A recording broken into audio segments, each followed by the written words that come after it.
Doctor గారు నాకు ఒక క్వశ్చన్ ఇక్కడ, ఈ ఫోలిక్ యాసిడ్ మన బ్రెయిన్కి సరిపోవట్లేదు అని మనం ఎలా గుర్తించగలం? ఎప్పుడు మనం సంప్రదించాలి? అసలు బ్రెయిన్కి అసలు ఫోలిక్ యాసిడ్ అన్నది ఏదైతే ప్రెగ్నెన్సీ ముందు నుంచి ఆ డోసు ఉందా లేదా అని మనకు తెలియాలి, వాళ్ళు తీసుకుంటున్నారా లేదా అని. అదే కాకుండా మనం ఇంకొక ఏంటంటే మన ఫోలిక్ యాసిడ్ భోజనం వాటిలో గ్రీన్స్ కానీ వీటిలో మిగతా చిక్కుల్లో కానీ వాటిలో ఉంటుంది. లేకపోతే ఇంకా నాన్ వెజిటేరియన్ తీసుకునే వాళ్ళకి నాన్ వెజిటేరియన్లో చేప వాటిలో కూడా ఉంటుంది. సరిపోయినంత మోతాదులో ఉందా లేదా, లేకపోయినట్టు దానికి ఇది వాళ్ళు ఎక్స్ట్రా రీప్లెన్స్మెంట్ అంటాం, సపోర్ట్ అని. ఓకే, ఇది గ్రామ్స్ అని పర్టికులర్గా ఏమైనా ఉంటుందా? దానికి ఒక పద్ధతి ఉంది. దానికి ఏంటంటే తీసుకోవాల్సిన ఉండకపోతే ఇబ్బంది వస్తూ ఉంటుంది. సో ఒకసారి మనం డాక్టర్ గారిని సంప్రదించి డాక్టర్ గారు చెప్తారు. దానికి గర్భిణీ స్త్రీ ఆమె వెయిట్ని బట్టి ఆమె బరువును బట్టి ఇంత తీసుకోవాలని ఒక మాట. ఇప్పుడు ఇది అయిపోయింది, డెలివరీ అయిపోయింది.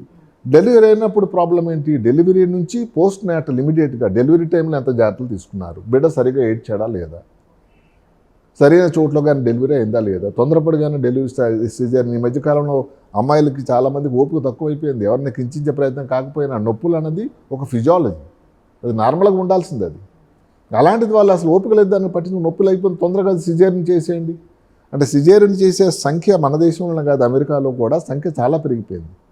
రకరకాల కారణాల వల్ల, సాంఘికంగా కానీ ముహూర్తం కోసం చేసే సిజేరియన్ సెక్షన్స్ కానీ. అసలు అమ్మాయిలకు ఓపికే లేదు, నాకు ఆ నొప్పి అయిపోతుంది తొందరగా. ఈమె కాకపోతే వాళ్ళ అమ్మమ్మ వాళ్ళ అమ్మ చెప్తున్నారు, మా అమ్మాయికి ఓపిక తక్కువ అండి, కొంచెం చేసేయండి సిజేరియన్ తొందరగా. ఇట్లా సిజేరియన్ సంఖ్య. ఎందుకంటే న్యాచురల్గా 9 నెలల పైబడిన ఉండేటువంటి బిడ్డ ఈ ప్రపంచంలో రావాల్సిన స్థానంలో ఈ సిజేరియన్ సెక్షన్ తొందరగా చేసి దాన్ని కట్ చేసినట్టు కాదు. ఇప్పుడు అదే జరిగింది, పోను సంతోషమే. ఆ తర్వాత సరిగ్గా ఏడవకపోతే హైపాక్సిక్ బ్రెయిన్ సిండ్రోమ్ అనటం.